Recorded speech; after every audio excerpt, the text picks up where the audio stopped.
Hey guys, this is Jack with Cosmic Road. How you guys doing? You having a good Saturday? Let me know how you guys are doing. We've got a lot to talk about today. There's some really juicy stuff going on. We've got Ross Coulthart saying there's a UFO up for sale, possibly a Lockheed Martin. He didn't name the specific company. He said it was an aerospace company. However, later in the same interview, he did say Lockheed Martin. He did not say that was the company that was selling or trying to divest itself of a UFO, but he did say, let's not mince words, let's say the name Lockheed Martin. But that wasn't necessarily in conjunction with divesting itself of a UFO. But it was the only aerospace company I can remember him mentioning in that interview. So that's pretty juicy. So there's a lot to talk about. Let me know your thoughts about it all. This is Jack with Cosmic Road. I talk about UFOs and the paranormal. Please hit like, please subscribe, share on social media, and let me know what you're thinking in the comments below. What would you like to talk about today, guys? I have various subjects that I'd like to cover, but I want to hear from you. What do you guys want to go over? Hey, Space Alpha, how you doing? Glad to see you guys here. All right. Yeah. First of all, I mean this would take a while, so I don't really want this to be the whole episode. But I shared a link in the description about the history of UFO sightings going back to the year zero. And there are so many UFO sightings. Some of them are harder to confirm than others. Some of them are probably BS, but some of them seem very legitimate. In the year 70 in Palestine, many observers saw chariots and regiments circling towns in the sky, along with loud noises. So, what is up with that? And there are so many other things. There's, of course, the famous Patagonia case that Jacques Vallée mentioned. And there are just there's fairy armies passing the sky in France in the year 927. I love it. I love just these historical cases. But let's talk about what Bob Lazar said in Dreamland. Bob Lazar had a really interesting quote. He says, he says, he knew that his coming forward would be part of a larger project. What? Bob Lazar said his coming forward was part of a larger project, but this is in his own words in his book, Dreamland. It sounds like he was a part of a disclosure project attempted at that time. Intriguing. Makes me imagine that John Lear must have been a big part of that, since he was friends with Bob Lazar, and of course is into all of this stuff in a huge way, or was. I think he's just recently passed. Now with David Grush, it might be another attempt at disclosure, another insider coming forward. If you can consider David Grush an insider, he was really more of an investigator that got access to some of this stuff. But Bob Lazar said, and this is a quote, I chose to come forward again and hope to set the record straight by writing this. I didn't seek someone out. He sought me. Is he talking about John Lear? I don't know. They were friends. I don't know if John Lear would have sought him out. The story is after he got hired at Area 51 or S4, Bob came to John and said, hey, I saw a saucer. And that was an interesting conversation. So I don't know who sought Bob Lazar out. That is a really interesting wrinkle in all this that I had never heard before. That someone approached him? Wow. It is not named. He goes on to say, I knew that this was going to be part of a larger overarching project. And I like that idea. I was just one small cog in a larger machine at S4, and S4 is part of a larger story as well. I can't and won't comment on that because it is not something witnessed or experienced myself. Okay, let's break that down. All right. So Bob Lazar is saying his coming forward is part of an overarching project, but Also, he was one small cog in a large machine at S4, and S4 is part of a larger story as well. Now, my mind automatically goes to, deep underground military bases. I can do it. And, various other facilities where it is believed there are UFOs and potentially reverse engineering projects, like Wright-Patterson Airfield in Ohio. And various other places are rumored to be, bastions of UFO activity within the military. And then there's, of course, the private companies like Boeing and Lockheed Martin. What's the name? Grumman. That's where my mind goes. That's what I think that he's saying, is that S4 is part of a larger complex of UFO reverse engineering. But at the same time, he's talking about how him coming forward is part of an overarching thing. So I don't know, guys. What do you think he's talking about there? It seems like he's talking about two different things, and I'm not sure. But and he says explicitly, I can't and won't comment on that because it is not something witnessed or experienced myself.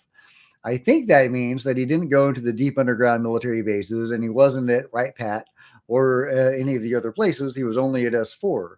And he's not aware of the larger initiatives of the control group. However, I think he's hinting at working with the beings. I think that's what he's hinting at.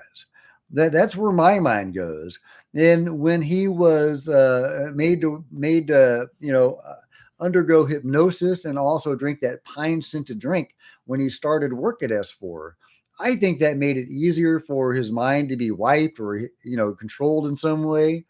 Because years later, he had a recovered memory as he was walking into a hotel room randomly one day.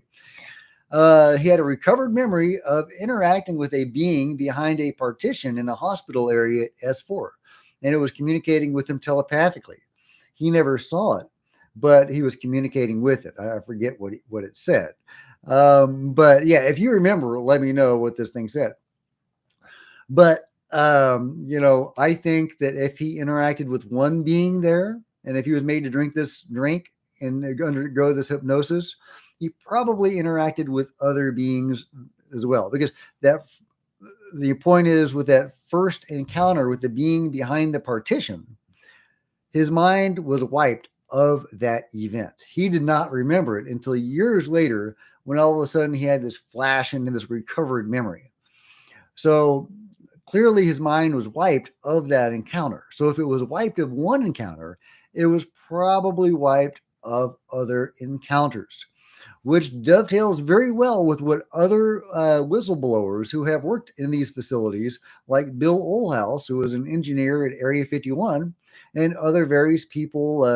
The George Knapp gave a report on a fellow, I forget his name offhand, but he was a director of Area 51. There was a private company that was managing Area 51 at that time, and he was the director. And he said there was a live being there. Yeah. And there's a Lockheed Martin Skunk Works employee that was an engineer that worked on the SR-71 Blackbird in the early 60s, whose fellow engineers were talking about working with the beings to develop a training device for humans to fly in UFOs, to learn how to fly UFOs. And that's right around when John Keel was reporting on human-flown UFOs that were clearly human craft. You could see the nuts and the rivets. The guys were wearing uniforms. It's not the Nordics and seamless, elegant ships. So, we seem to be having flown our own UFOs since around the late 50s or early 60s with some assistance from the beings. At least that's what I'm seeing. If you're seeing something different, please let me know in the comments below. I'm not trying to tell you what is or what isn't, just trying to share you with what my research is indicating. But I would love to see what your research shows. Hopefully it shows me how to talk better. Okay, guys, I'm missing all of your great comments. Let me see what y'all are saying. Anunnaki from Sumeria and the creation of The Anunnaki are fascinating. I love the Anunnaki. I think there's really something there. I don't, have a firm opinion. There's not a wealth of hard evidence on the Anunnaki that I'm aware of. However, there's clearly something going on there. The ancient Sumerians, they knew stuff about how the planets revolved around the sun and other things that clearly show that they knew some stuff that they should not have known for that time. The stuff they didn't have the technology to possess. So clearly, the Anunnaki have some part to play in all this, I think. I think it was Dolly Saffron who was saying that she was on a ship with the Anunnaki. I don't quote me on that, but I think that's what she said. And I think that she said they had big beards, just kind of like in the depictions. And she also was on a ship, I think, with Anubis beings, like the Egyptian gods. So if that's real, that's insane. But yeah, let me know what you think about the Anunnaki. I have a friend in my MUFON group who's actually one of our investigators, and he is real big into the Anunnaki, and he's researched them a lot, and he shared with us some of his research. And it's interesting because he's a fundamentalist Christian. I guess fundamentalist is the word. He's a very devout Christian, but somehow he combines, or those two go together in a synergy in his worldview, in his cosmos, the Anunnaki and the Christian faith. So I think that's really, really fascinating. Space Alpha says, humans have limited senses compared to the rest of the mammals on Earth. Everything originally they came from space. Were those senses are not necessary? Yep. Okay. I can see that.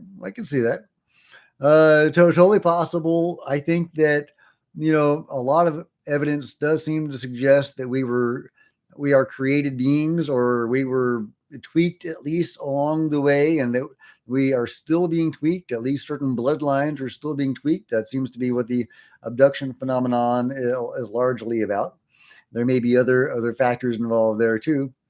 Chumble says, sorry about the Geraldo thing, but when you want Congress to go to the hangar and stand on a flying saucer gets me. You can't cancel me because I invented Cosmic Road. Hey, yeah, thank you for inventing Cosmic Road Appreciation Day, June 9th. I love it. Thank you, Chumbles. Hats off to you, man. The Geraldo thing. Yeah, I figured you were joking because I hadn't heard anything about that. Surely I would have heard if Geraldo was doing a live event about uncovering a UFO. Although, man, that would be so much fun. I would eat all the popcorn there was. I would eat all the popcorn. Oh man, that'd be hilarious. Yeah, after the Al Capone fiasco, that'd be funny. If he was going to have a UFO and it turned out to be just an empty hangar. Let's see. NeoCal says, hello, I hope you're well and having a good day. Well, you too, NeoCal. Disclosure seems to be heating up. Yeah, man, it does. We've got David Grush, and we have more whistleblowers coming out. I am so excited.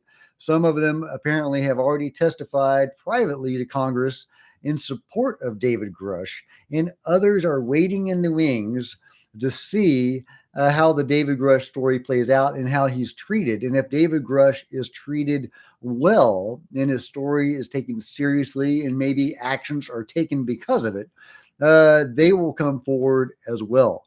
I love it. I can't wait for that to happen. I sure hope it does. What do you guys think? What is going to happen? Space Alpha says that's where they do the experiments with the hybrids and other things.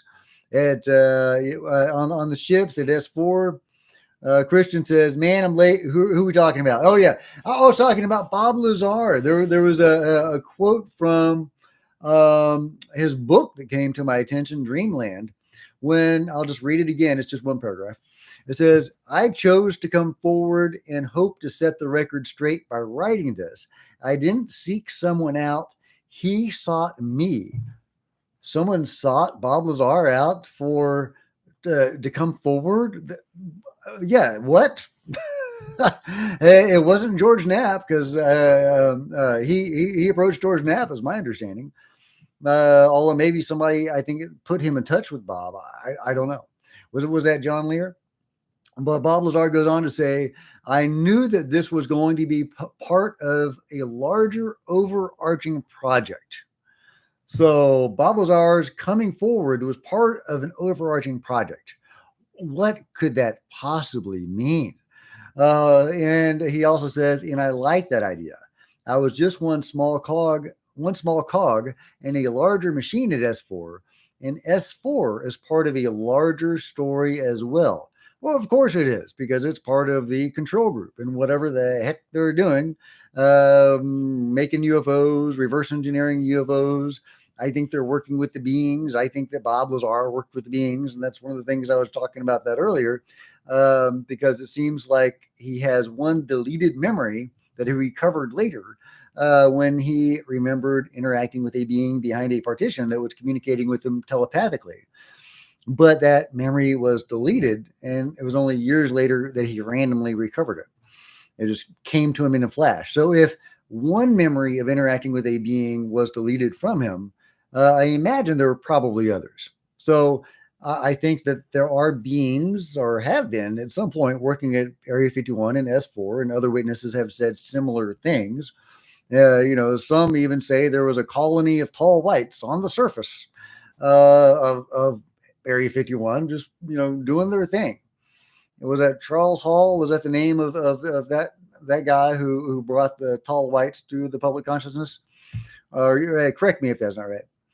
But yeah, Bob says S4 is part of a larger story, and he can't or won't comment on that because it is not something witnessed or experienced himself. So I think it's really, really interesting that he's aware that S4 was part of a bigger apparatus, of the control group for some particular purpose, but he won't comment on what that purpose is or what the shape of the control group is. But also his coming forward was part of a larger event. So what does that mean? What does that mean? I just think that's amazing. So I want to know your thoughts. Then I wanted to go to the next story. But I just think that's an incredible comment. Space Alpha says, I remote viewed a number. Okay, let me start with your first message. Oh, hey, Jesse, thank you very much. Awesome channel. I appreciate that. That's awesome, man. 7 Space Alpha says, I remote viewed a number of them. Hey, Jack. Yeah, Christian says, hey, Jack. How's it going? Okay, I remote viewed a number of them. Well, what did you remote view, Space Alpha? I didn't get that part. Because there's several messages that are retracted, and I may have missed that part. But he says there are tunnels underground that lead to this, like the underworld. Wow. Okay. All right. And he says that's where they do the experiments with the hybrids and other things. Hey, I have no doubt there's stuff going on with experiments and hybrids and other stuff. And the underground stuff sounds like the DUMBs, like the deep underground military bases, which I believe probably exist. And if that exists, then a lot of other stuff probably exists. Christian says, I think Lazar is under some mind control stuff and doesn't know. Yeah, that's kind of what Jacques Vallée was saying, right? He was saying that he thinks that Bob may have been MK Ultra'd. Then always a possibility. You can't discount this stuff. But and I think that his mind was tampered with, but I think it was tampered with to delete memories of working with beings there. But that's just me. That's just me. I certainly respect any other opinion. Let's see. I'm missing the Rick says, Happy 4th, Jack. Hey, yeah, happy 4th of July weekend, guys. Space Alpha says, that was probably the tall whites. Yeah, they did that to me too. Did they? I was about to laugh, but that's just my instinctual giggle factor for a lifetime of not believing in any of this until 2017. But yeah, I when people say they talk to the tall whites these days, I'm like, okay, tell me more. They did that to me too, but as soon as I was okay with it and willing for scientific reasons, they didn't wipe out my memory. Yeah, I'm really curious why they wipe some people's memory, but not others. And sometimes even within a wiped memory, there's a section that is unrecoverable.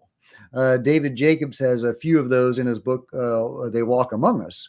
where he'll put someone under hypnosis, and they'll be they're all abductees or contactees. For context, if you haven't read that book or are not familiar with the work of David Jacobs, an eminent researcher into the abduction experience, and he's regressed thousands of people, and some of them dozens or hundreds of times. So he has a wealth of data to pull from. And I forget where I was going with that. Oh yeah. So they recover these memories, but sometimes they'll come to a certain point, and one of the hybrids or the beings they'll be interacting with says, "You won't remember this," and then there'll be like a jump, and then they'll be talking about something else, and the individual will be like, "He didn't delete anything. I don't know what he's talking about." The conversation just resumed normally, but it was clear to the reader that something happened there. Something happened there. So it's really interesting that there's deleted memories, and then there's super deleted memories. Which is, I just think that's super fascinating. And the hybrids and the hybrids seem to be able to just do that at will. The ones in the ships, the Greys, etc., they, according to the research of David Jacobs, they seem to require the ships to control your mind or to interact with your mind, but the hybrids don't. I think that if that's true, that's really, really intriguing. I don't know what that means. Super crazy movie geek. Do they make skunks at Skunkworks? Yes, they make skunks at Skunkworks. That's what they do. Yeah. Can you be a cog? Oh, okay. Yeah, I know, right? I'll be a cog in the disclosure process if I can. Nigel says, "Get your head around this. If Bigelow says they are walking among us, working among us, does that mean Brush or Grush, the whistleblower, could have a better reason to let us know?" Yeah, no, absolutely, man. If they are here among us, then that's something we should know, right? Clearly, this is the reality that we live in, and we should know what reality we're living in. And of course, it even goes deeper than that when you look at all the dimensionality aspect to all of this. Like certain experiencers like Whitley Strieber or Deep Prasad and many other experiencers, when they are taken, sometimes they say they are taken to a deeper level of reality. And it's interesting because those are the exact words used by both Whitley Strieber and Deep Prasad, that they were taken to a deeper level of reality. Is that a different dimension, a higher frequency? I don't know what that means, guys. I think that's super fascinating. But yeah, we're dealing with the shape of reality kind of stuff from what I'm seeing. So we should know what reality we're living in at that level. And just at a very basic everyday level, there's guys walking on the streets that may not be us. And, hey, maybe that's okay. But we should know about it, right? We should know about it. And especially if they can control our mind. So, yeah. Let's see. All right. So, yeah, David says, "What do you think of Phil Schneider's assertions?" Yeah, Phil Schneider's a really interesting guy. He has some issues. He had some issues. If you've researched Phil Schneider, you'll know that he had some mental issues. But at the same time, I think he knew some stuff. I do. I don't think it was all imaginary. I think that it was confused in his mind what was real and what wasn't.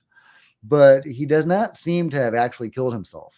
He didn't even, at that time in his life, he did not have the fingers on his hand necessary to have done the deed.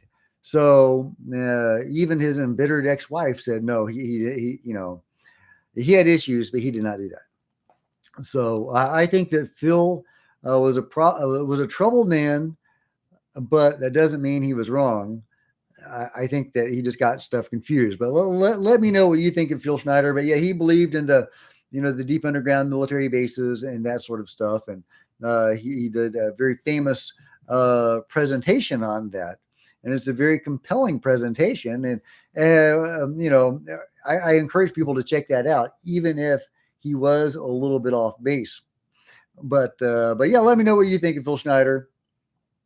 Peter says, "What private companies are currently in the gossip game for possessing UFO artifacts?" Well, definitely Lockheed Martin, of course. I mean, they helped build Area 51. Ross Coulthart just name dropped them in the same interview where he said there was an aerospace company that had, and it was trying to divest themselves of a UFO. I think that's really interesting. I would assume that Lockheed Martin would have more than one UFO. So are they trying to divest themselves of one particular UFO? It's the the wonky UFO that's not working well, or they can't figure it out. Yeah, it's the discount UFO. Yeah, I would kick the tires of that UFO very thoroughly before I got that one. But yeah, Northrop Grumman, am I saying that name right?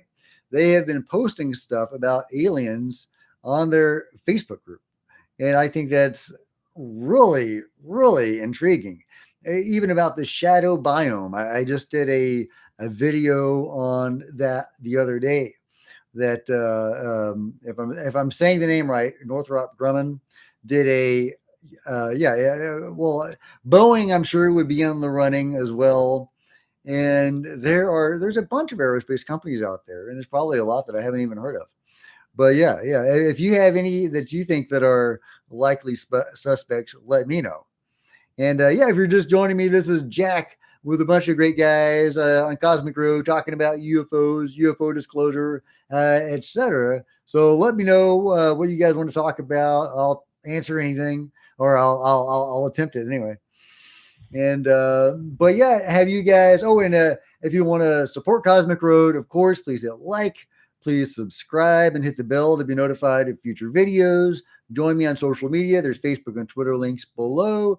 And if you wanted to additionally support this channel and also to encourage me to make more live streams, consider leaving a super thanks or something like that. So, super chat, is it super chat or super thanks? I think it's a super chat. Yeah. Anyway, but yeah, let me move on to the other story that I wanted to talk about.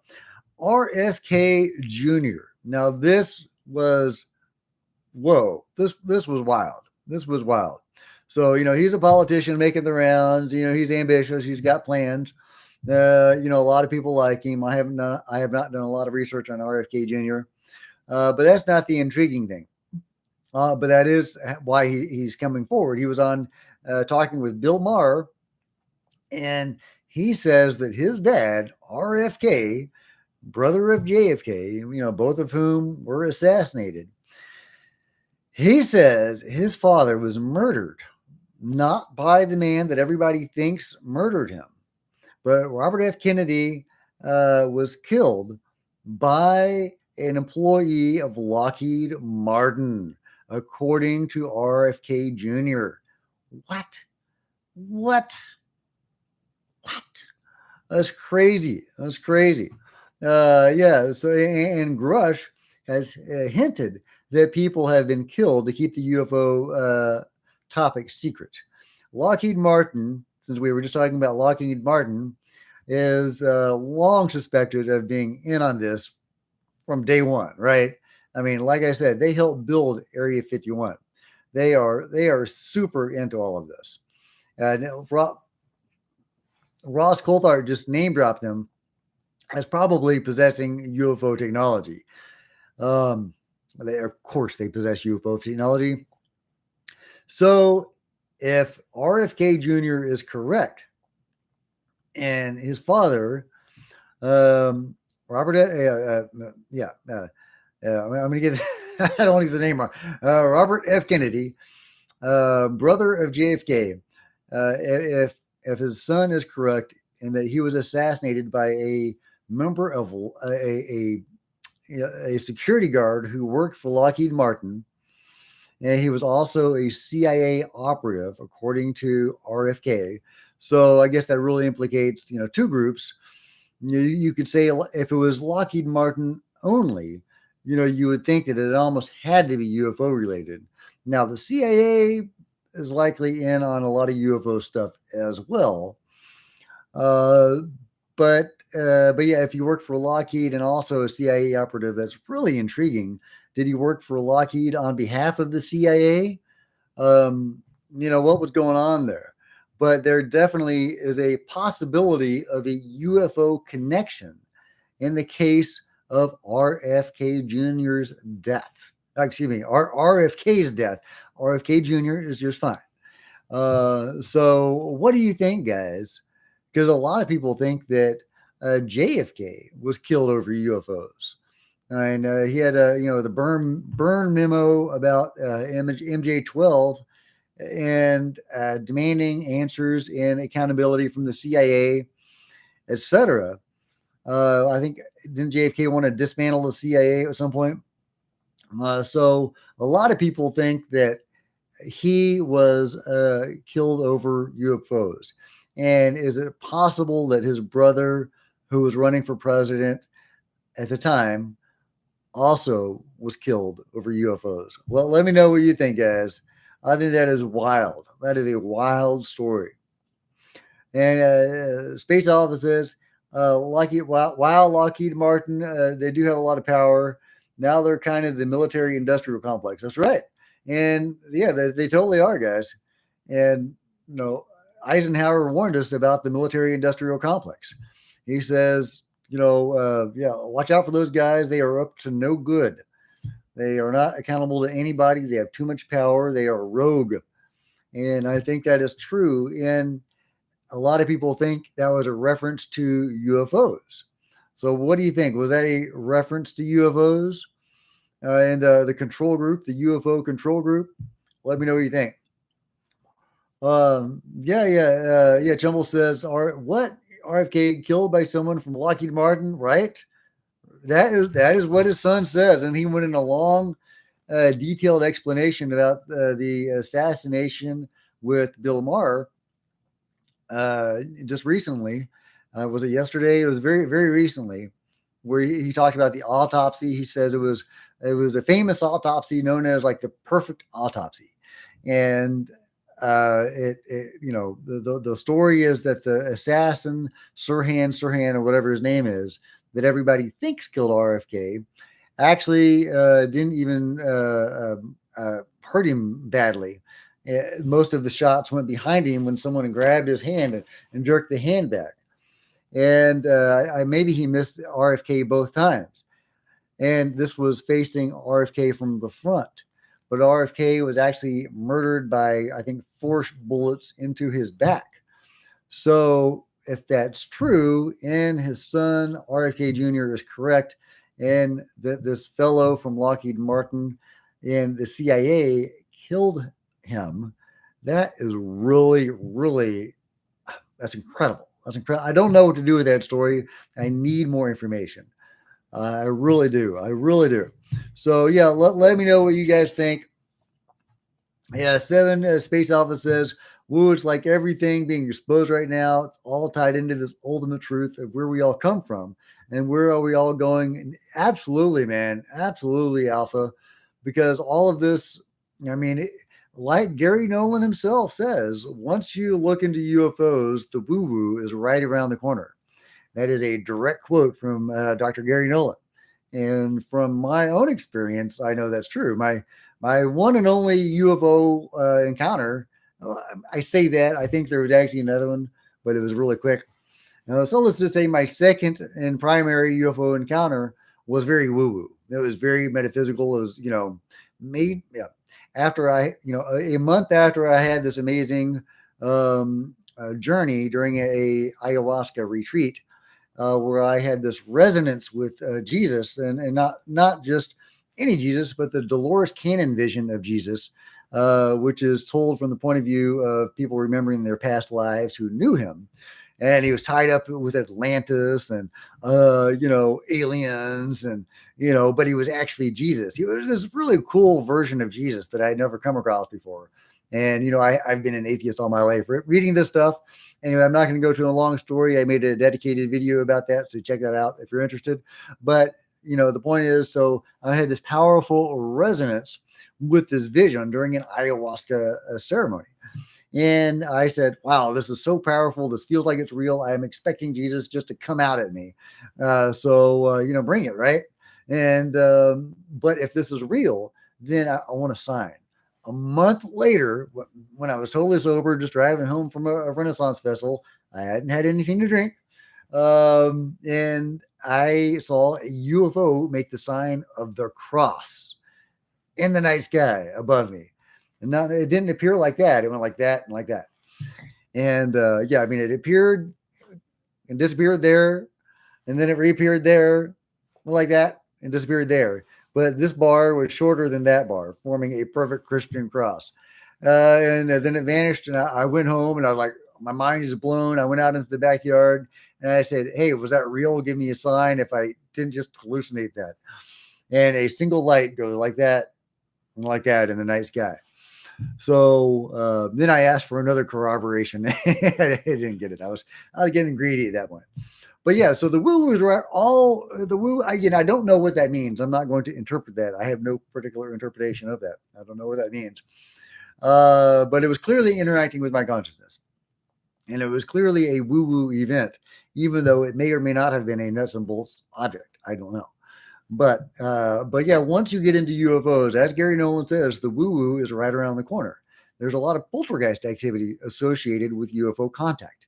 It's really, really weird. I mean, there's poltergeist activity associated with Bigfoot. It's nuts. It's nuts. So that may be one reason why they are so reluctant to disclose, because it gets weird. They're working with beings, and some of these beings may be from other dimensions and deeper levels of reality, as Deep Prasad and Whitley Strieber say. So if these things are from a deeper level of reality, where are we? Are we, are we on the skin of the apple? I mean, what's going on? What's going on? Yeah, Seven Space Office says the Ascended Masters. Yeah, man, I think the Ascended Masters. I think that Jesus may have been one, and I don't understand all of that. I wish I did. I had a Kundalini awakening. You'd think I'd like understand stuff better, but I do not. A NeoCal says, when it made across, how long did it take? Well, I mean, it went like that pretty fast. It went like that, and it blinked out, just that, perfect line, perfect vertical line. And then I looked at my wife, who was beside me, and I said, "Hey, do you see that? I think I saw a UFO. Let's do some CE5. Let's project our love and our desire for fellowship of the sky." And I did. And about 10 seconds after the first line began, just right after I said that to my wife, the second line began. I looked at her, then I looked back at the sky, and there it went.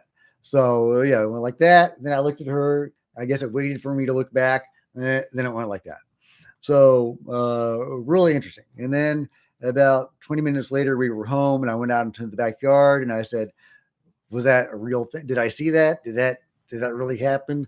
And the single light went on, and it was important, I think, that it was a single point and not another line, because if it had been another line, that would have added on to the character that it had created, and it would have changed the meaning of the event.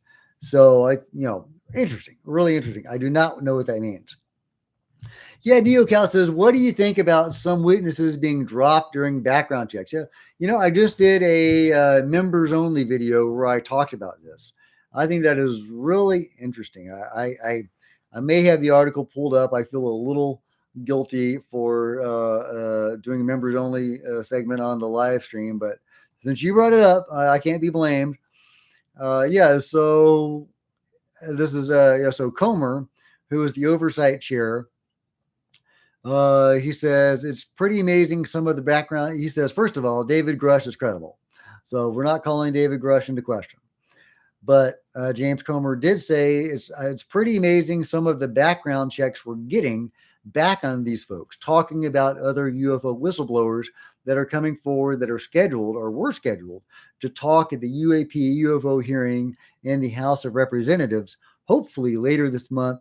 Ostensibly, Comer is leading that hearing, but really it's going to be Tim Burchett and Luna. I don't know much about Luna. I think that's her name. And but yeah, so apparently some of the whistleblowers that were going to testify under oath in the House hearing failed their background checks. Yeah. Well, yeah. What? So Comer says, I know that we had to reshuffle the deck on a few witnesses because of some issues. And the article, this is from Askapol, written by Matt Laszlo, says, while it's still unknown why some potential witnesses are being replaced, so at least they are being replaced. It's not like they're not going to have any witnesses other than Grush. From how Comer describes the nature of the problem, it seems they weren't deemed security risks, the whistleblowers, but rather political risks. So they were not cleared for these background checks for political reasons.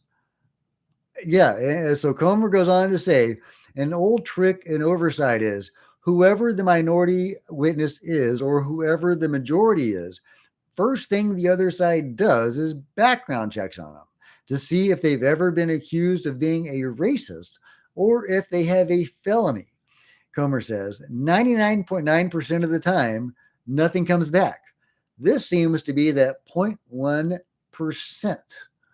So this is an extremely rare event where someone that is scheduled to testify at a House hearing fails a background check. What the heck does that mean? What does that mean? He seems to think it's for political reasons, like being called a racist or something. I don't know. That's just nuts. Were they plants? Were they disinfo agents that got caught? Because he's saying that it was, the other side, the House is controlled by the Republicans. And I think the Senate is controlled by the Democrats. Correct me if I'm wrong. And so he seems to be saying that because this is, Republican dominated hearing that, maybe the Democrats were trying to undermine it somehow. I don't know quite what he's saying. Honestly, I don't know what political motive or why would this would go in a political direction in any way. It's just weird. I don't get that. He does go on to say Tim Burchett and Anna Paulina Luna on my committee are the two that are kind of taking the lead in the hearing. It's interesting. It's not an issue I'm an expert in, so I don't know anything about it, but apparently Burchett and Luna are. So they're really excited, and our staff are really excited about it. But yeah, so Comer says the first thing the other side does is background checks. I'll read the full quote. An old trick in oversight, I'm talking about the oversight committee, so maybe not the House as a whole, but simply the oversight committee. Let me correct anything I said to the contrary. It says whoever the minority witness is or whoever the majority is, first thing the other side does is background checks on them to see if they've ever been accused of being a racist or if they have a felony. So, that's nuts. That's nuts. So I don't know what to make of that story. Some people have been saying that it may be because they have come forward publicly in other venues. And so for some reason they would have failed a background check. I don't know. Let me know your thoughts. Do you think let's see. When it made it go. Okay. John Ramirez says, when does belief become reality? This is critical to disclosure. Yeah, I can see that. I can totally see that. And our belief, according to many, can shape our reality, which is really, the whole idea of manifestation. I have not practiced manifestation. I need to try to do that. I'm really negligent on my meditating and my manifesting and all that kind of stuff, which is too bad. I really should get on that. People who meditate more have more luck, for example, in CE5. It helps you sharpen your focus and your consciousness in some way that really does help you on like a next level kind of thing. So it would be a benefit to me and probably everybody to meditate, especially if you want to interact with, the extra mundane, if you will. NeoCal says, it sounds like they have a horde of potential witnesses lined up for both House and Senate. I can't wait to see that. NeoCal says, my theory is failed background is maybe Lazar because of his money past. Yeah, I can totally see Lazar failing a background check. He's done some shady stuff, been involved in a brothel. And anyway, John says, I could background check. I worked at Lawrence Livermore, Lockheed too. Hey, wow, cool. I passed a background check. My wife and I both had to get checked by, I guess, the FBI because she works at a tech company that deals with government contracts, making stuff. So we both had to get checked out. It wasn't too arduous for us. For Bob Lazar, it might be.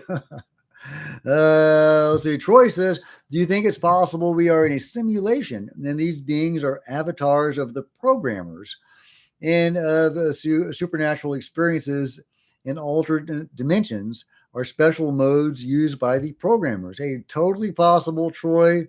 I think that Gary Nolan has said something similar, that these beings may be avatars or something like that. I think that's kind of where he goes with all of this. And totally could be. I think that, looking at it from a slightly more, I suppose, spiritual point of view, um, I the evidence of studying countless near-death experiences where they go to other dimensions and they interact with beings, and I've also studied out-of-body experiences.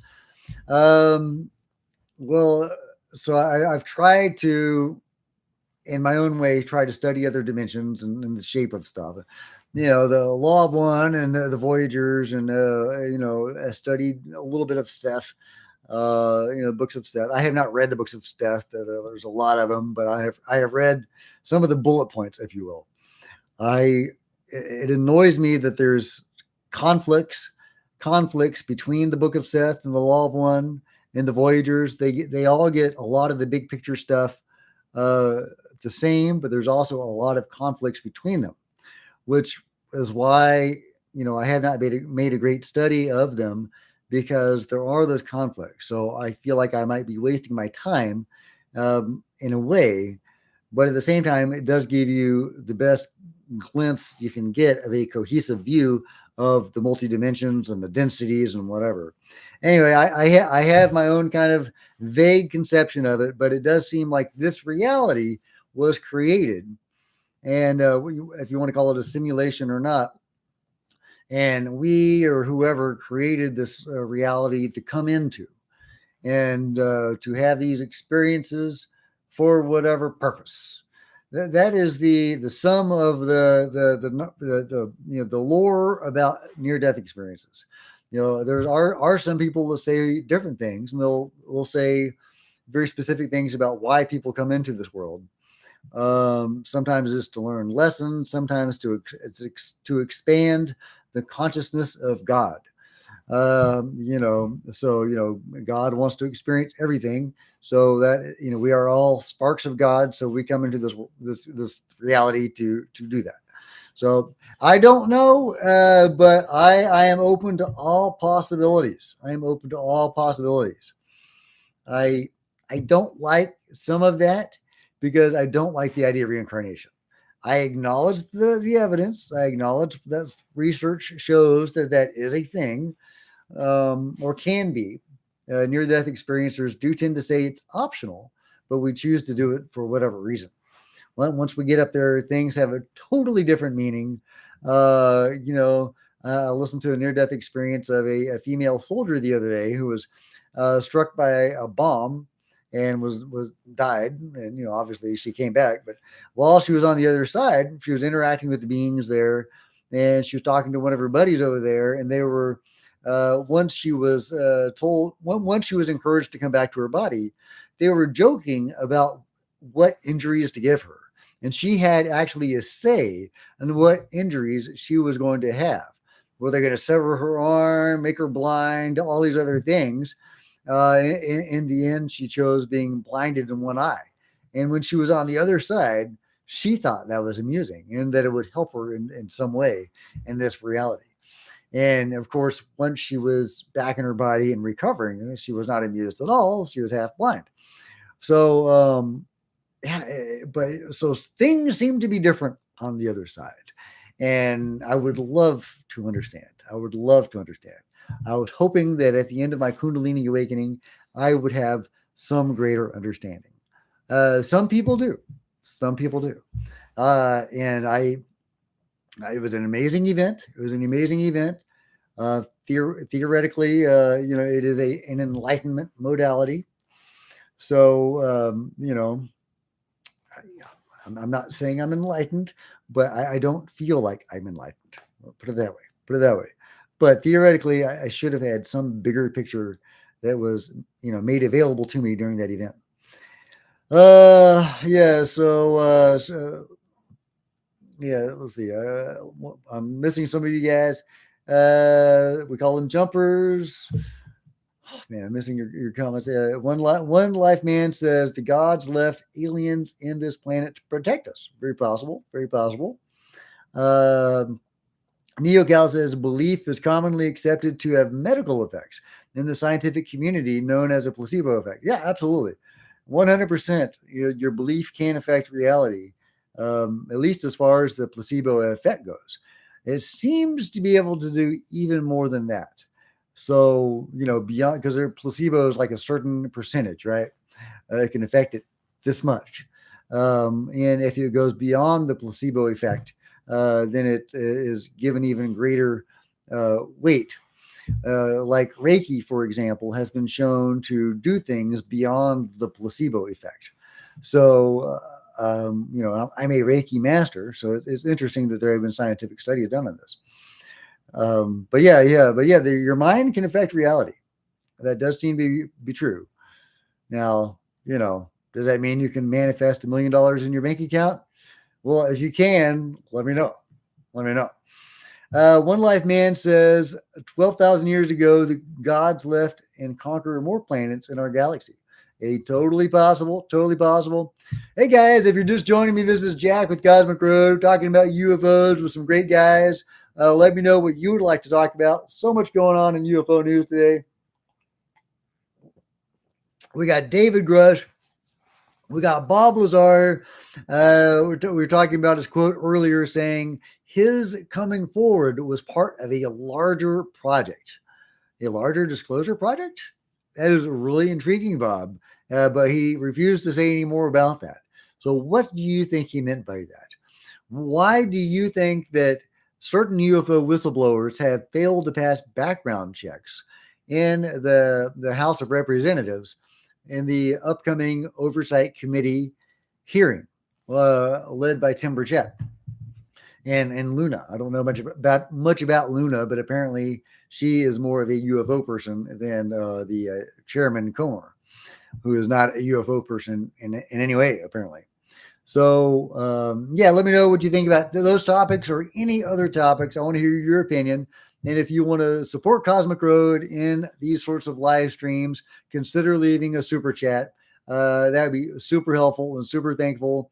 I would be super thankful, and it would keep me motivated to do more of these chats. So, something to think about. John Ramirez says Dorothy Cannon, Dolores Cannon, had some really interesting ideas about the realms of consciousness. Yeah, she did. She did. She was a great thinker and a really interesting cat. She really was.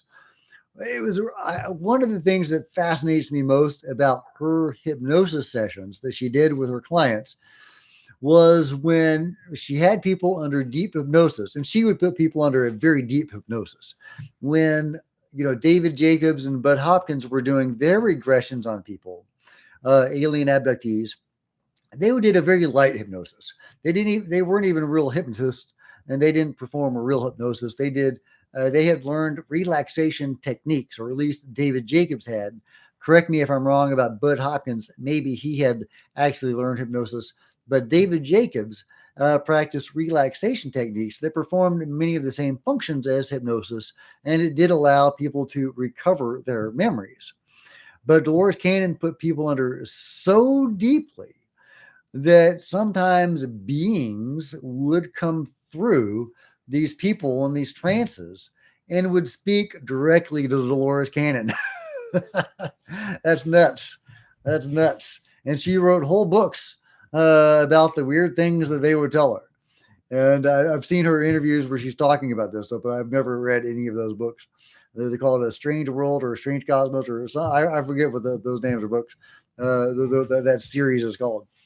The only Dolores Cannon books I've ever read were the ones on Jesus, the two, about Jesus and the Essenes, and the sequel.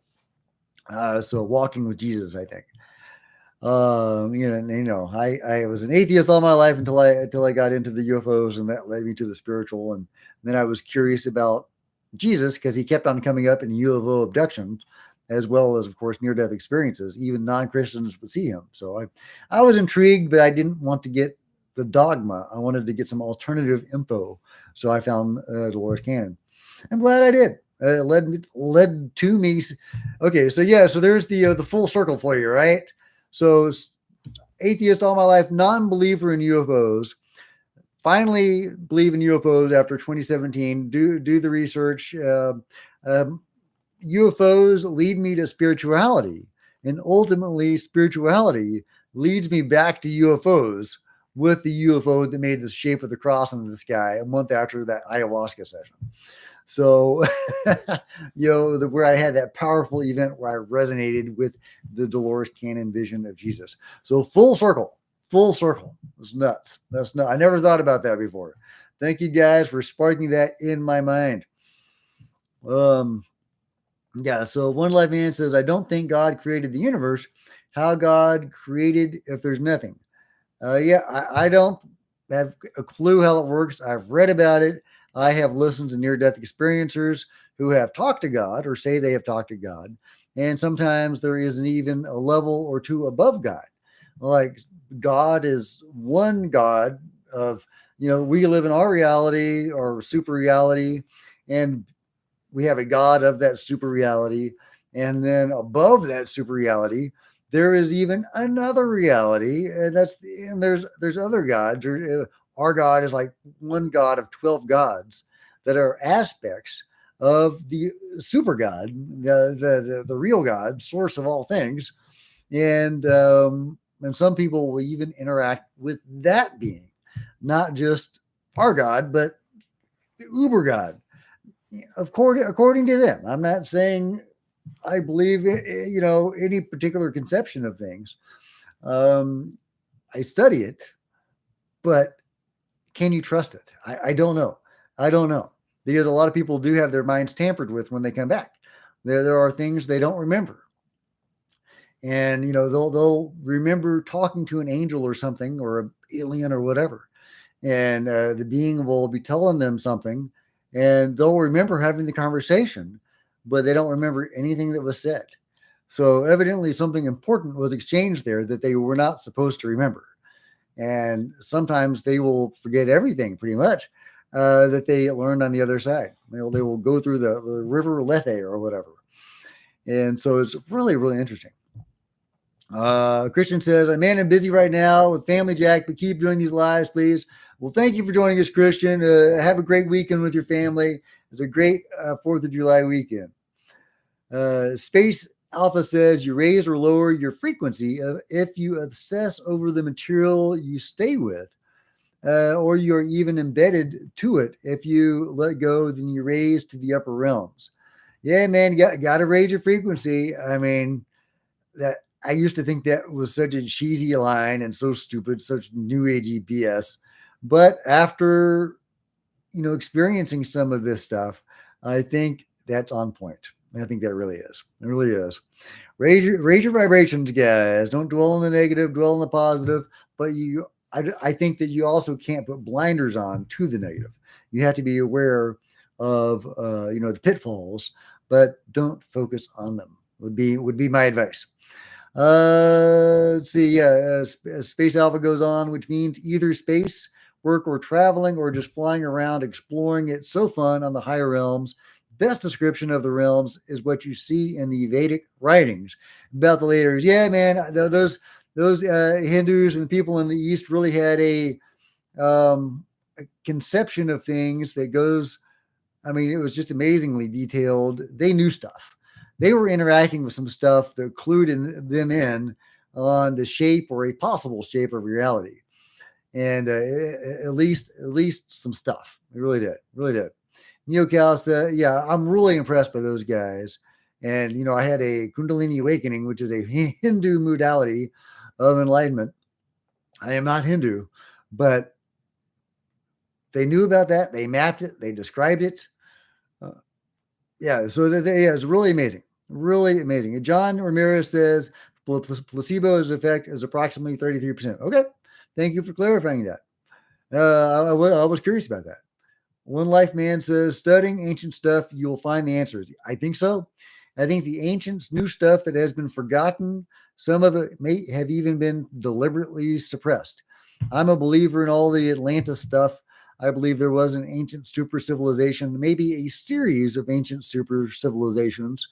And Atlantis was the last one prior to our modern epoch.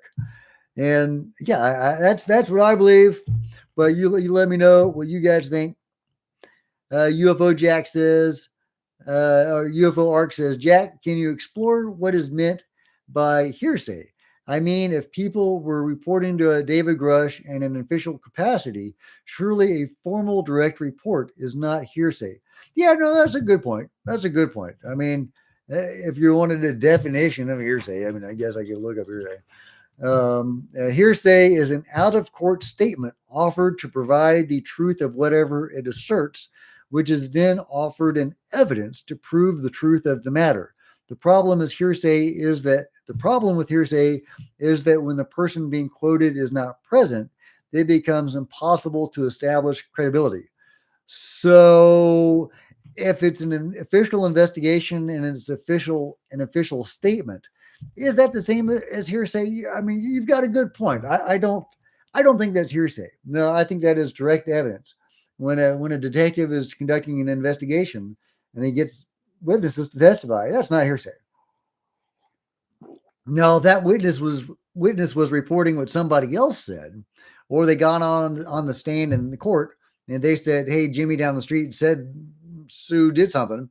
Then yeah, that would be hearsay. So that's a good point. So that what David Grush collected, the evidence he collected, was not hearsay.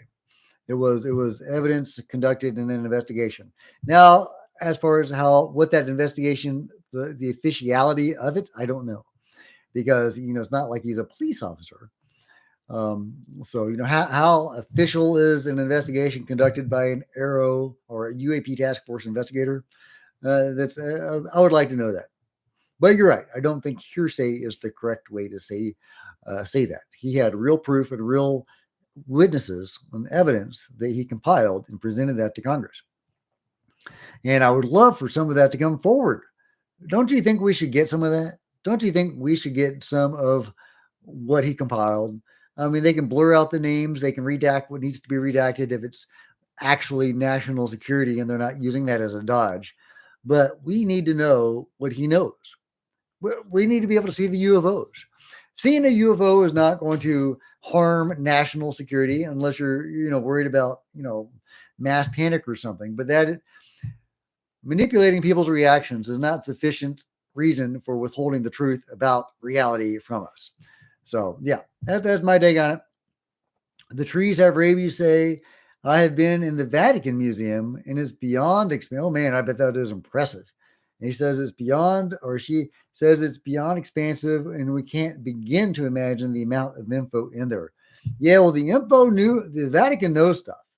I've reported before on the Russian physicist, who was taken to the inner archives of the Vatican, and he found some stuff. Yeah, he was friends with those guys, and he found some stuff about UFOs that was hundreds of years old. The Vatican knew about UFOs for hundreds of years. And there's other information to suggest that powerful families in Europe I did a video about this. And this isn't the David Icke stuff, but it is closely, it sounds like it, that powerful families in Europe were interacting with beings, and the Vatican knew about it and was part of it. And there is some evidence that suggests that. And I did a video about that a few months ago. Crazy stuff. I can't remember all the details. And then there is the recent stuff that David Grush has talked about, because he has corroborated what Lou Elizondo and others have talked about regarding the Mussolini UFO. Dictator Mussolini got a UFO in 1933. And he got, the famous Marconi to study it along with others. And I think that some of that technology wound up in the Marconi company which is still extant today and is, part of it's in England now and is very powerful. I think it's BAE or something. BAE, is that correct? And there were a rash of murders in that company in the 90s among scientists working on secret projects. I find that very intriguing. Was that because they were reverse engineering or dealing with UFO technology? I don't know. David Grush has talked about a Cold War between Russia and the US on reverse engineering this technology. And if the Marconi company had this stuff, you can see how that would be a good target. Yeah, I can see that. But yeah, I was going somewhere with that. Yeah, the Vatican. So the Vatican is the one that alerted the US when we came to Europe about the existence and the presence of this UFO that Mussolini had. So, yeah, so there's a lot of evidence to suggest the Vatican has been in on this for a long time. They know about this stuff, they have been interacting with it potentially. Yeah, it's nuts. Nuts. Let's see. What are you guys saying? Yeah, the Vatican is. I would love to know what the Vatican knows. Super crazy movie geek says, do you think there is any way Jesus was an ET or a hybrid? Um, uh, Totally possible. Totally possible. In the book, I mean, in the vision of Jesus that I resonated with, that eventually triggered a UFO a month later. UFO was involved in that. Does that mean he was in it? I don't know. Probably not. I think that was but somebody was interacting with me and interacting with my consciousness. Really, really interesting. But in the Dolores Cannon books on Jesus, the people under hypnosis who were recalling their past lives where they knew Jesus mention aliens. And they say the beings were very curious about Jesus and they would come to visit him. So, according to those books, he wasn't an alien, but he was like an ascended master who was on his last incarnation. And actually, he had passed his last incarnation on Earth and he didn't need to come here. He chose to come here deliberately to fulfill this role, which is carrying out this Atlantean prophecy. The Atlantis, when it fell, left behind its survivors who carried on this tradition of the great teacher that would come. And they told the Essenes, they helped found and shape the Essene culture. And the Essenes are the nominally Jewish, but not really sect that wrote the Dead Sea Scrolls. And they are the ones that Jesus came amongst and learned from, among others, because he traveled a lot, but they were the main ones. And yeah, so according to those books, I forget where I was going, but yeah, aliens were there with Jesus. Oh, yeah, yeah. So the point was he was a higher being that had come back to Earth to fulfill this prophecy of Atlantis. That's in those books. And that is the vision of Jesus that I resonated with that triggered a UFO a month later. Does that mean that is the correct vision of Jesus? I don't know. Is somebody telling me that's the correct vision and maybe that's what I should think? I don't know. I've never known what, that happened last November, and I've been trying to figure it out ever since then.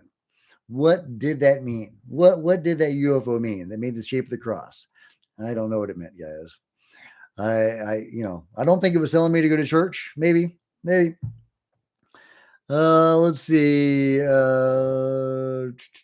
One Life Man says there's a lot of creatures undiscovered because of their ability. They can play with our mind, like seeing a ghost.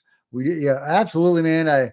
When I first learned about all this crazy nonsense, once researching UFOs led me to the metaphysical and all the poltergeist activity associated with the metaphysical, including, dogmen and werewolves and skinwalkers and whatever. I co-founded a ghost hunting group and I did ghost hunting. And yeah, there's at first I thought ghosts were probably like an artifact of alien technology, but I quickly realized that no, ghosts are ghosts. Ghost exists.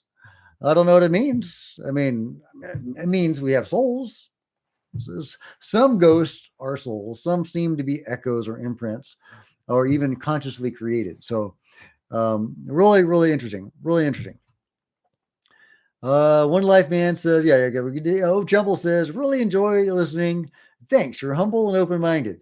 No wonder you're not successful. Hey, the channel's growing, man. The channel's growing. Actually, I think it's doing pretty good. I think it's doing pretty good. I'm happy with the great way it's growing. But thank you about being humble and open minded. Yeah, I'm so humble. I'm so great. I'm so humble. John says, God is eternity, and that concept we can't understand entirely. Yeah, I sure don't. I sure don't. We are here and gone unless you believe in reincarnation or believe our souls are forever. I think our souls are forever. Well, I used to be an atheist, like I've said 1,000 times, but after experiencing the metaphysical, I am no longer an atheist. I am aware of the existence of souls now. I don't believe it. I'm aware of the existence of souls, and I don't have belief. I'm aware, um, and I love it. I love it. I hate the idea of reincarnation. I just hate it with a fiery, burning passion. I want to be me. I don't want to be recycled. No thanks. That has no appeal. That's just gruesome and disgusting to me. However, that does seem to be a reality. I can't acknowledge. I mean, I can't dispute that that is where the research, what the research suggests, and what many experiencers experience. So, but I'm consoled by many near-death experiencers who do say it's optional, that we choose to come back for whatever reason. I can't imagine ever wanting to come back here. I want to go have fun in the astral realm and party with the Arcturians in this fifth dimension. And come on. Why would anybody want to come back to this, dense, unpleasant 3D reality?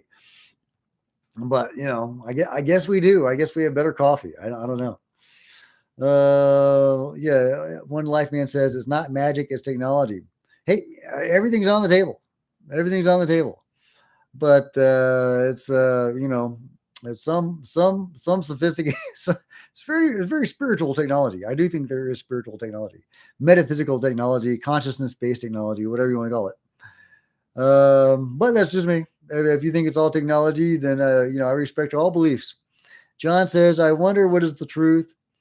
Can we handle the truth? We can handle the truth. I think we can handle the truth. I don't know. Jimmy Carter, I was just rereading one account of Jimmy Carter learning the truth. And according to Ed Harris, who was a NASA guy, he was a former researcher at NASA Ames Research Center. He says, talking about when Jimmy Carter was briefed on aliens, and he went and he cried afterward. Well, I have deep sympathy for anybody that finds out about this and freaks out and cries. But there has been a big question about why President Jimmy Carter cried after being briefed about UFOs. Well, according to Ed Harris, not the actor, but the NASA guy, he says he was told that the major religions, including Christianity, were programs created by extraterrestrials to prevent us from destroying ourselves while they ran their experiments on us, and that they made us, which of course is what many experiencers have said. That is what the beings have told many people.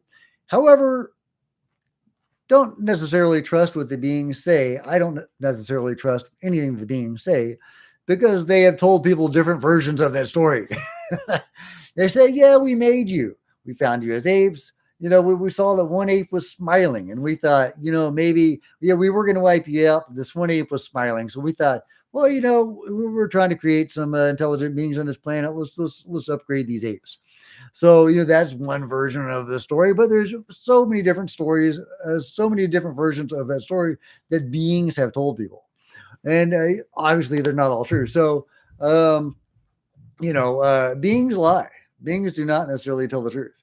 And I've done a few videos on other examples, like where they came from, their origin stories. The beings are not necessarily truthful. But yeah, that is what Jimmy Carter was told when he was briefed. It was that religions were created by the beings, we were created by the beings, and religions were created to prevent us from destroying ourselves. And it became clear to Carter that such information could cause tremendous economic and social upheaval. And Ed Harris says, I should add that I am not only a Christian, but a clergyman. So I am in no way attempting to promote atheism here. In fact, how God fits into this might be an interesting separate post. One who I've talked a lot about spirituality and metaphysics in this video, in this live stream. So I think it all goes together. It's all part of one bigger picture. One big puzzle. The UFO part is one piece in a much bigger picture. Bigfoot is a piece. Elves and fairies are a piece. Angels are a piece. Near-death experiences are a piece. Ghosts are a piece. All the metaphysical stuff is a piece. The higher dimensions, the densities, the uber reality. It's like there's a huge picture, and there's all these little pieces, and maybe the uber reality is God. Maybe the big puzzle. Maybe the shape of the big puzzle is God. I don't know. But let me know what you think. Julian, thank you very much. He says, I love your show. One Life Man says there's a lot of religious people that work in government. Yeah, there totally are. And Lou Elizondo said he had to work against those guys who thought UFOs were all demonic. So they weren't like denying the existence of UFOs, but they didn't want to mess with those demonic forces. So, is that the call and delete? I don't know. But that does seem to be a factor in some of this. However, I don't see the UFO control group as being fundamentalist in any way. However, they are working with beings that some of which may be higher dimensional beings.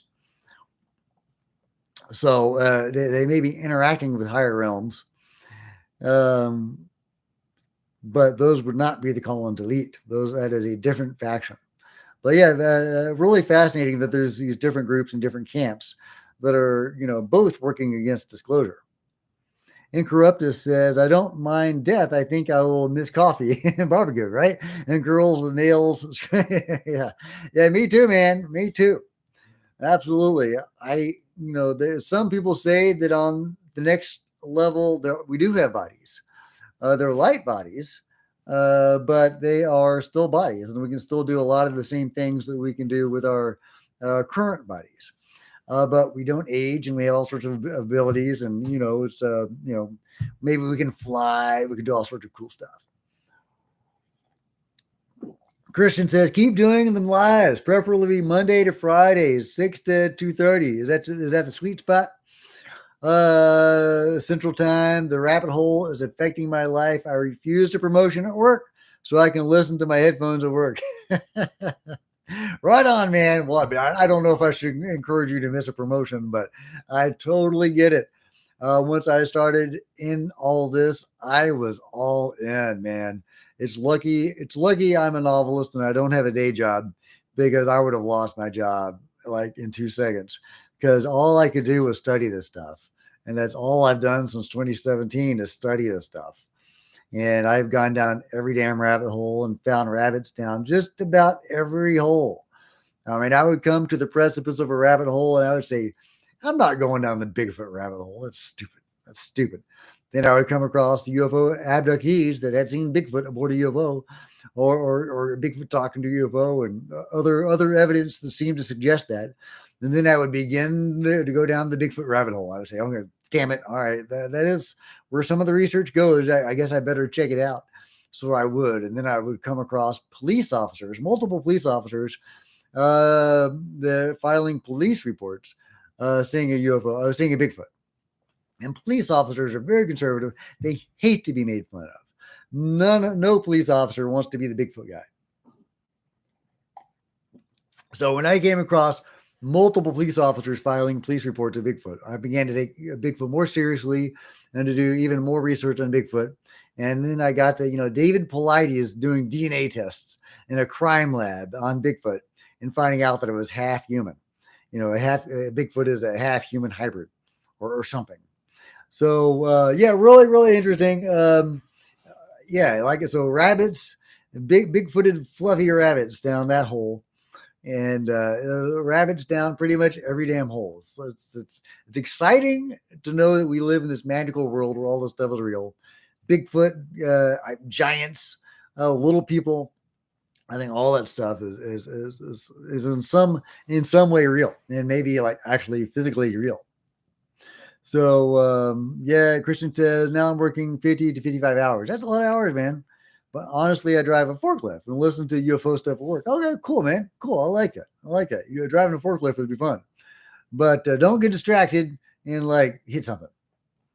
I shouldn't be like too entertaining. I'm going to be like, I'll dial it down.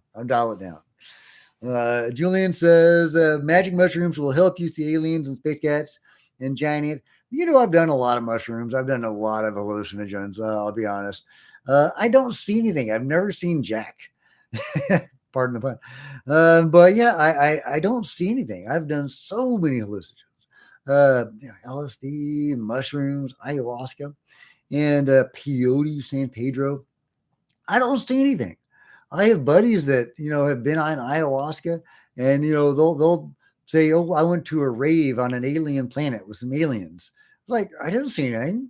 I never see anything. I'll see some fractals and stuff. I don't see anything. I have a vivid imagination. I read some of my books. Go. Link in the description. But I don't see anything. I'll have experiences. Sometimes it will connect me to stuff. It will open my perception or allow me in some way to connect to higher realms, and I'll be able to have some amazing experiences, which I'm very grateful for. Like the UFO that I saw came a month after this ayahuasca. I was totally sober when I saw the UFO, driving a car, but it was the answer to an event that I had at an ayahuasca session. And it was confirming that it was a real event. I had this powerful event in an ayahuasca session where I resonated with Jesus, and I said, "Well, my God, this feels real. Wow, is this real? If this is real, give me a sign." A month later, I see a UFO that makes the shape of the cross in the sky.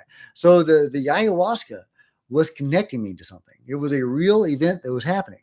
And at the previous ayahuasca event that I went to, I had a divine healing on my gut that cured me of a birth defect that I have been plagued with since birth to really govern my life. Nothing in Western medicine or Eastern medicine could help me. Experimental medicine, acupuncture, Chinese herbs, all sorts of procedures and doodads and gizwheelers. Nothing could help my gut issue. Nothing. And ayahuasca connected me to some power that healed me. So, I've had some amazing experiences that were not hallucinatory, that had profound and lasting effect on me. Changed my life. But I've never seen anything. Julian, I'm jealous of you guys that get to see stuff. But I'm not complaining because I've had some cool stuff, life-changing stuff. Shadow Walker says losing the job because of studying the UFO topic. Man, I would have too. Thank God I don't have a day job. Thank God. He says now loss here, no loss.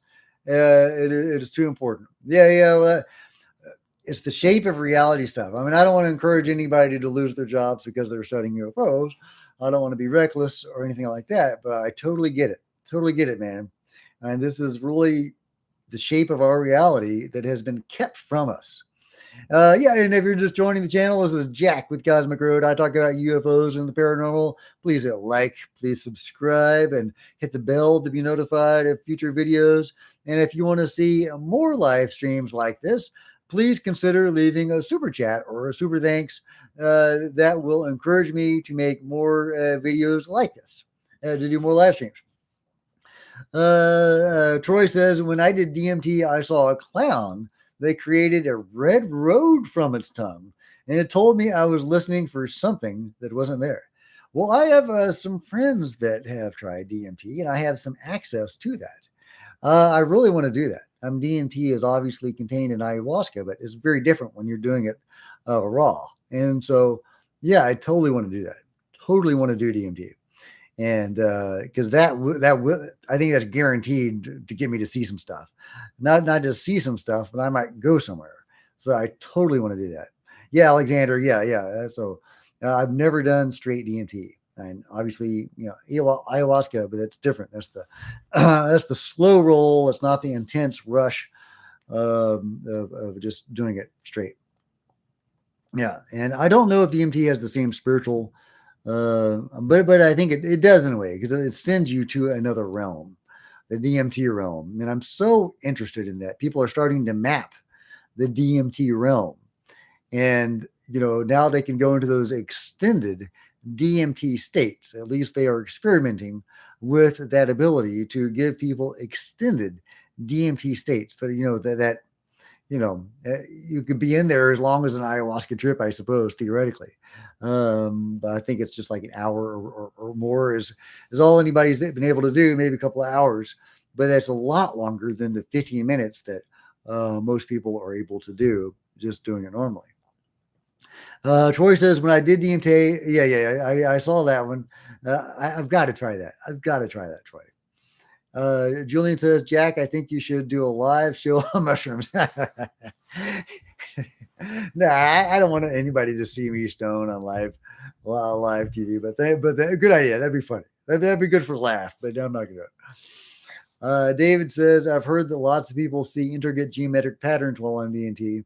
Yeah, apparently, from what research I've done on DMT, and having friends that have done it, is that there's a fractal realm that you go through on your way to other places, on your way to other dimensions, and you get past the fractal realm, and then you get to those other dimensions, and then you have whatever experiences you have. No two experiences are quite alike, although sometimes they will meet some of the same entities, like the machine elves famously.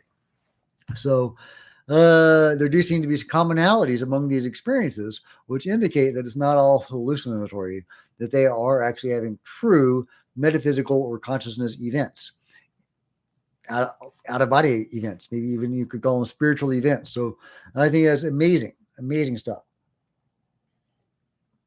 UFO Arc says, I'm so glad you're on the mend from your medical situation. Yeah, man, me too. It governed my life, man. It really did. Really did. So gut issues suck and usually never resolve. So legit, yeah, it was yeah, man. It was in my early 20s. I was in talks with the surgeon to remove my intestines. They were trying to isolate the portion of my intestines that were affected by my issue, which is my issue was that my intestines didn't move at all, like ever. They were dead. They were inert. I was born with some sort of nerve problem on my intestines, and my intestines did not move. And obviously, I was extremely in a lot of pain. I had to take stuff in order to go, and that wasn't a very good situation either.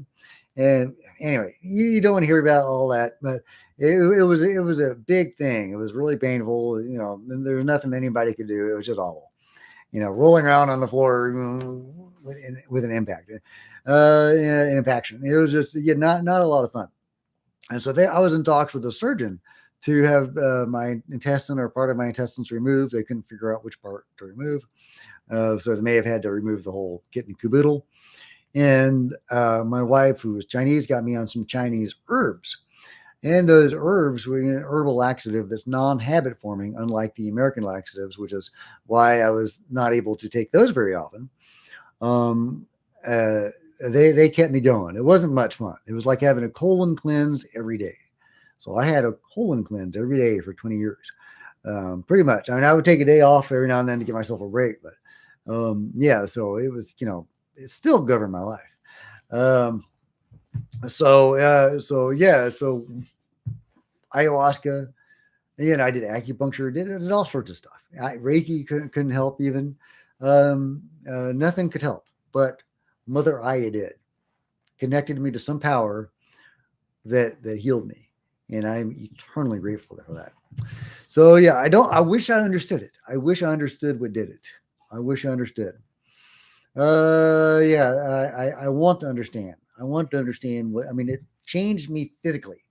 That's something that I would like to understand. What did that? Incorrupted says, "What are your thoughts on the Giants in the Smithsonian?" Yeah, man, the Giants were legit. I mean, I think there were a lot of hoaxes and there's a lot of BS, and the newspaper articles of the time, some of them, yellow journalism and the like. There's an era famous for that in the late 1800s and early 1900s, but a lot of those seem to be legit cases, with many remains being taken to the Smithsonian, never to be seen again, including my favorite one, where is the mummified 9 or 10 foot tall giant that it's got the two guys standing beside it. It's a really good picture. It is not just bones, it's this mummified giant, and you can still kind of see some flesh on it and stuff, and totally, yeah. The Smithsonian claimed it was a hoax made of gelatin. I mean, they're not even trying to come up with a good reason. They're not even trying to come up with a good reason. What BS? Gelatin. Gelatin is something you use and if you have a paleontological exhibit and you have a little section missing, you're trying to construct a skeleton from some bones and you got a little skeleton missing, you'll put some gelatin to fill in that little piece. You cannot make a 10-foot giant made of gelatin and have it be a realistic giant. So what BS? Yeah, so the Smithsonian has been hiding giants. The government has been hiding giants. There's stuff all over the country, all over the world, that are off limits. I saw an episode of the Y-Files, and I've heard about this in other places before. I think Carl the Crusher has talked about this, and other people have talked about it. There's an area of the Grand Canyon that apparently has some funky stuff going on, some ancient ruins, potentially of giants, who knows what, where if you go, it's off limits. And if you go there, the black helicopters will show up. And the black helicopters have been caught on camera. And you can find those on YouTube. So, yep. So yeah, the giants seem to have been totally legit. The Smithsonian and the government knows about them and is complicit in this. And I think this is very important, not just because giants are cool and interesting and we need to know what is going on with those guys. And that totally changes pretty much everything about our understanding of everything. But also because it points to a possible beginning for the cover-up. If these giant bones started to go missing in the early 1900s or even late 1800s, that seems to point to, and if we're talking about a government cover-up, that is very likely connected to the UFO cover-up. I think it almost certainly is. The earliest UFO cover-up that I can find, I think, is from 1907 in New England. And so yes, at all the same time. So I think that is when the control group was formed, when it began covering stuff up. It was right in that time period. Could it have been older than that? Yes, it's possible, but I can't find any evidence for that. It seems like the control group probably started in the late 1800s or early 1900s. I know a lot of people like to say it happened in the 40s with World War II, and I know that's like the popular opinion, but I don't think so. I think that the evidence indicates somewhere around 1900, so somewhere in that general area, 10, 20 years, plus or minus 1900. Yeah.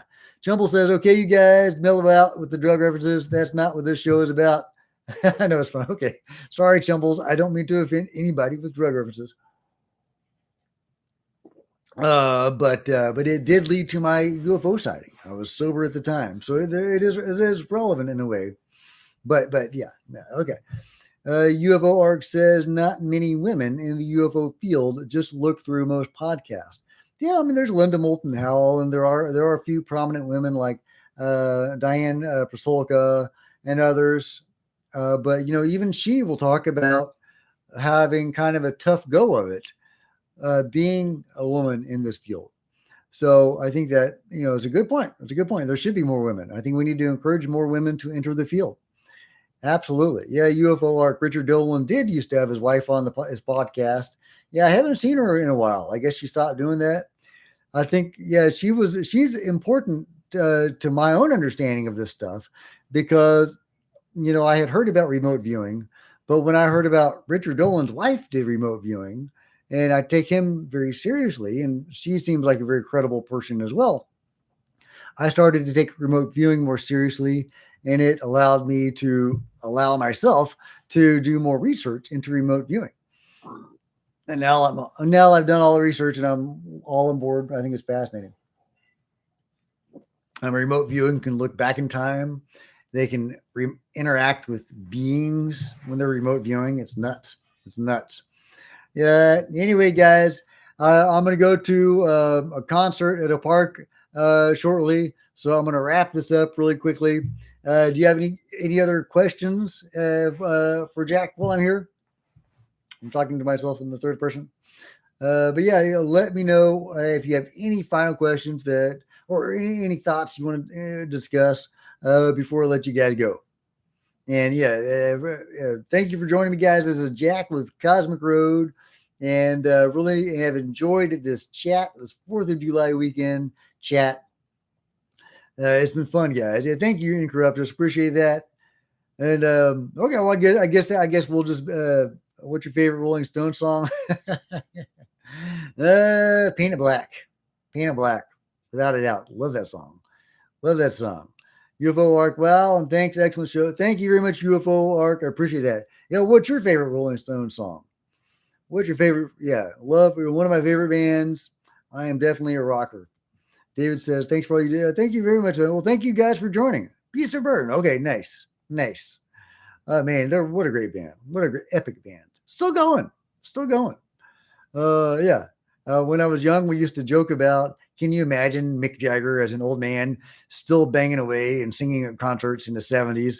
And here we are. It is happening. It's nuts. It's nuts. We're living in the future. Okay, guys. All right. Thank you very much, guys. And thank you for joining me. And you guys just have a great 4th of July weekend. And talk to you next time.